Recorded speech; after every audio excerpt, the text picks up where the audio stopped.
बिस्मिल्लाहिर्रहमानिर्रहीम अल्हम्दुलिल्लाहि रब्बिल आलमीन वस्सलातु वस्सलामु अला सय्यिदिल अंबियाइ वल मुरसलीन व अला आलिहि व अस्हाबिहि अजमाइन। अल्लाह रब्बुल इज़्ज़त की हम्द व सना और आक़ाए दो आलम सल्लल्लाहु अलैहि व आलिहि वसल्लम की बारगाह बेकस पनाह में हदिया दुरूद व सलाम अर्ज़ गुज़ार होने के बाद आज की हमारी गुफ्तगू नमाज की शराइत के हवाले से है। सबसे पहले तो ये जान लें कि शराइत और फ़राइज़ नमाज में फ़र्क क्या है।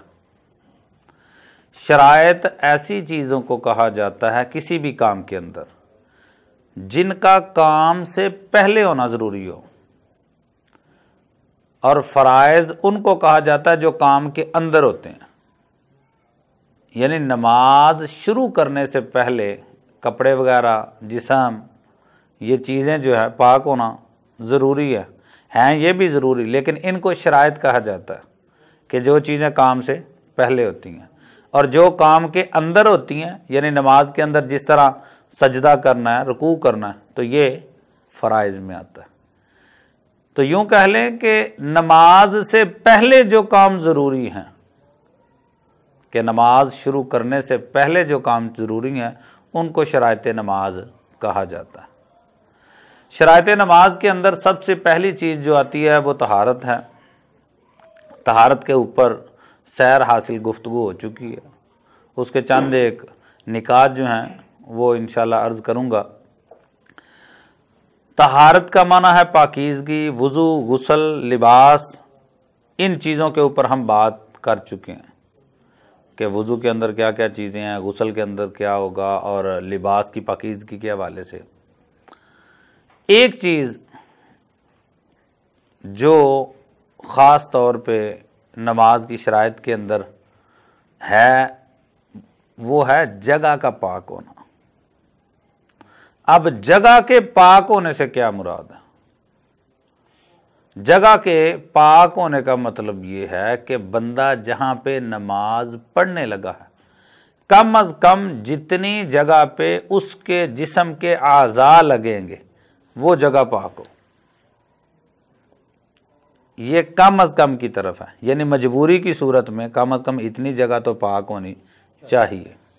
वगरना अल्लाह ताला का लाख लाख शुक्र है कि अमूमन जो हमारे यहाँ पे है कि पूरे पूरे कमरे पाक साफ़ हैं, जाए नमाज वगैरह बिछाए जाते हैं। ये मैंने इसलिए अर्ज़ किया कि आप देखें, मिसाल के तौर पर मुसलमान कैदी हैं जो कुफ़ार की जेलों में, वो जिस तरह से उनके ऊपर जबर सितम करते हैं, पाकीज़गी का कोई ख्याल नहीं करते, जानबूझ के उनको नापाक जगहों पे रखा जाता है। तो उलमा ने लिखा कि कोई अगर मजबूरी वगैरह हो तो कम अज़ कम इतनी जगह पाक होनी चाहिए कि जहाँ पर उसके पाँव हैं, उसके हाथ लगेंगे, उसके घुटने लगेंगे, उसका माथा और नाक वगैरह लगेगा, ये चीज़ें पाक होनी चाहिए। जब ये बात क्लियर हो गई तो इसके साथ ही एक और मसला भी वाज़े हो गया। हमारे यहाँ मशहूर है कि अगर जूता आगे हो तो नमाज नहीं होती, और दूसरी तरफ हम ये देखते हैं कि लोग एहतियातन कि अगर कोई बंदा कीमती जूता पहन के मस्जिद में आ गया और वो समझता है कि यहाँ पर कोई गड़बड़ हो सकती है, तो वो जूता उठाता है और मस्जिद के सेहन में कभी दाएं रख दिया, कभी बाएं रख दिया। अब वो अंदर चला जाता है, सफ़े मुकम्मल होते होते पीछे आ गए, और जब वहाँ पर कोई नमाज पढ़ता है तो उसके सामने दीवार के साथ जूता होता है। तो जूता आगे होने से नमाज में फ़र्क नहीं आएगा, होना नहीं चाहिए कि ऐसा जानबूझ के करना नहीं चाहिए। और जो अहबाब जूता वगैरह उतारते हैं उनको ये भी तवज्जो रखनी चाहिए कि किसी साथी की किबला सिमत में जूता ना रखें, दाएं बाएं रख दें, शिमालन जनूबन किसी तरफ रख दें। और इसके अंदर एक और एहतियात जूते के हवाले से, तस्वीर कि कई जूते हम ये देखते हैं कि ख़ास तौर पे बच्चों के जूते जो होते हैं उनके ऊपर कार्टून्स वगैरह बने होते हैं, तो अगर किसी जानदार की तस्वीर सामने हो फिर नमाज नहीं होती। तो लिहाजा अगर ऐसी कोई चीज़ सामने होगी तो नमाज नहीं होगी। तस्वीर के साथ ही वाबस्ता एक और चीज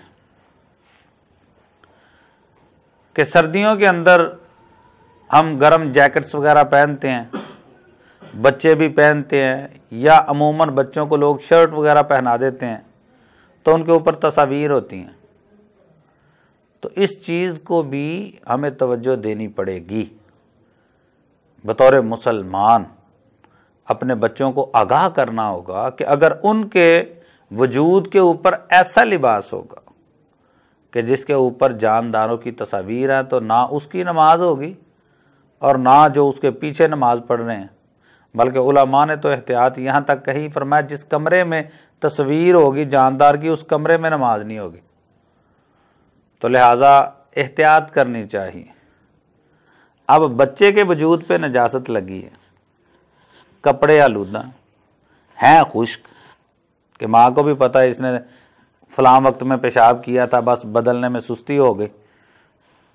अब वो बेचारी नमाज पढ़ रही है, इतने में बच्चा आके माँ सजदे में है, वो उससे लिपट रहा है या माँ की आम में है, मतलब नमाज की हालत में।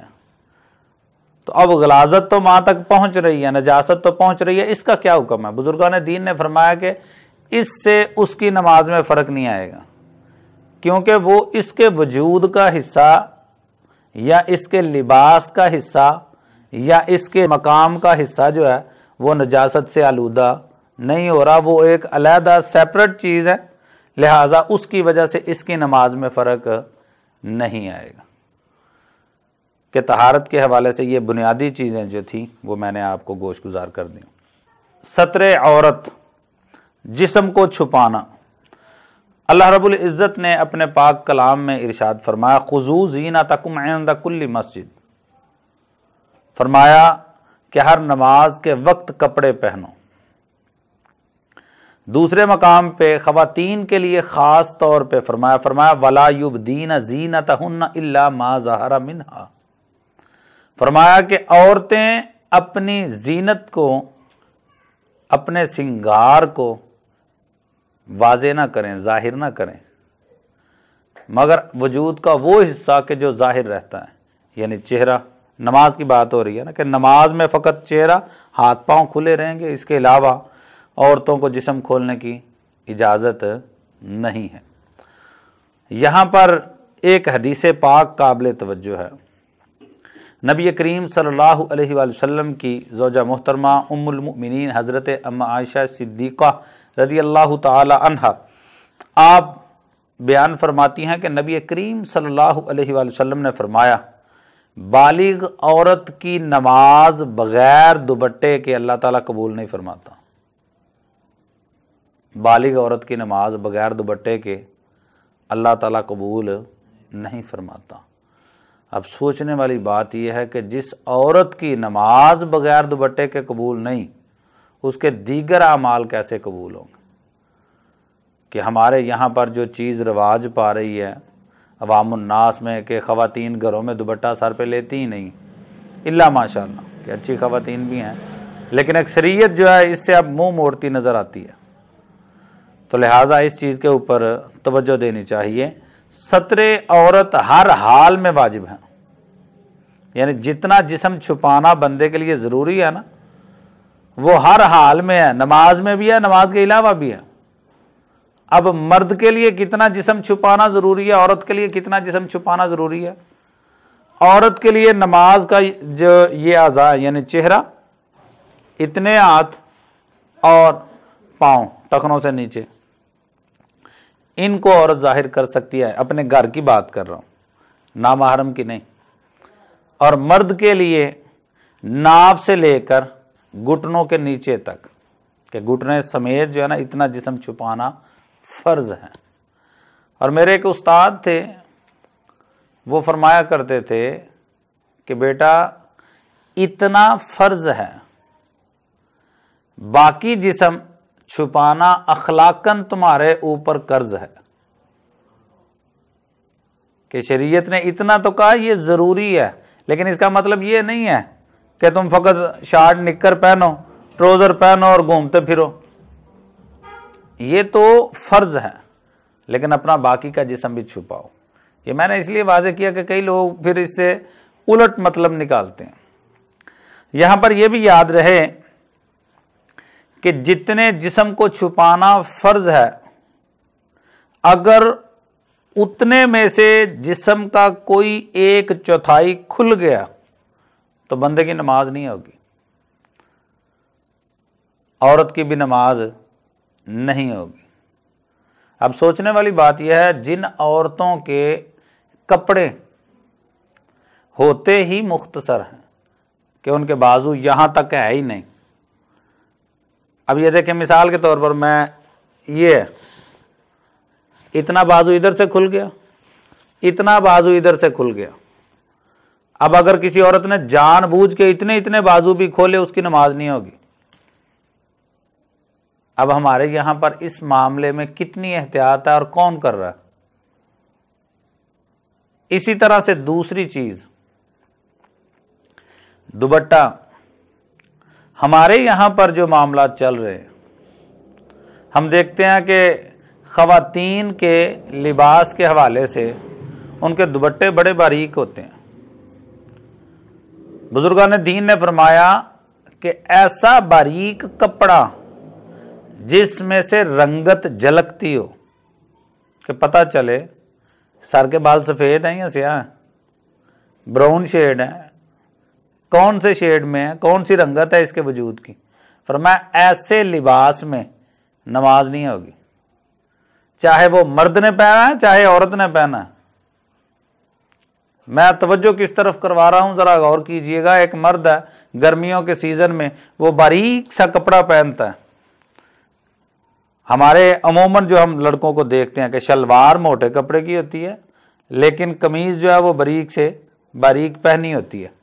अब एक लड़के ने बारीक सी कमीज पहनी है, नाफ से नीचे शलवार से ऊपर एक पूरी पट्टी नजर आ रही है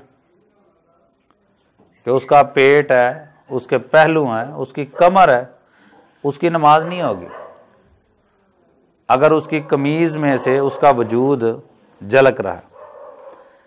इसी तरह से अगर नौजवानों की अगर बात की जाए तो नौजवान ने अगर शॉर्ट शर्ट पहनी हो, जिस तरह लड़कों में आजकल फैशन है कि वो बमुश्किल कमर तक होती है, अब जब वो खड़े हैं तो यहां तक है, लेकिन जब वो रुकू में जाएंगे पीछे से शर्ट ऊपर हो जाएगी, तो अब पीछे जो कमर खुलेगी उसकी, कि अगर उसने नीचे कोई बुनियान वगैरह नहीं पहनी, उसका जिस्म नजर आता है, तो ऐसे बंदे की नमाज नहीं होगी, उसकी नमाज टूट जाएगी। क्योंकि अगर अनजाने में खुले जिस्म, उसको फौरन छुपाना जरूरी है, लेकिन अगर जानबूझ के किसी ने खोला कि उसे पता भी है कि मेरा जिस्म खुलेगा, उसकी नमाज नहीं होगी, कि जिसने जानबूझ के 1/4 जिस्म खोल दिया। इसी तरह से एक और चीज जो काबिल तवज्जो है कि जिस्म की हैयत, उसकी शक्ल जो है कि इसका जिस्म इस शेप में है, इस हायत में है, ये नजर नहीं आना चाहिए। मैं किस लिए ये बात कर रहा हूं? हमारे मुआशरे में आजकल जो फसाद लाजिम आ रहे हैं, उनमें से एक ये है कि बच्चियों को बिल्कुल जिस्म के साथ चिपके हुए लिबास पहनाए जा रहे हैं। अब अगर किसी बच्ची ने मोटी दबीज तय का कोई कपड़ा पहना, कोई जीन्स वगैरह की, उसने टाइट्स या कोई पैंट वगैरह पहनी है फिटिंग्स वगैरह वाली, तो उसमें भी नमाज नहीं होगी, चाहे जिस्म नजर नहीं आ रहा लेकिन नुमाया हो रहा है। तो ऐसी चाहे लड़के ने पहनी हो चाहे लड़की ने पहनी हो, ऐसी पैंट, ऐसा ट्राउजर, ऐसा पजामा, उसमें भी नमाज नहीं होगी। इसी तरह से ख़वातीन के हवाले से एक चीज कि ख़वातीन जब नमाज पढ़ती हैं, रुकू में गई, चादर का पल्लू नीचे गिर गया,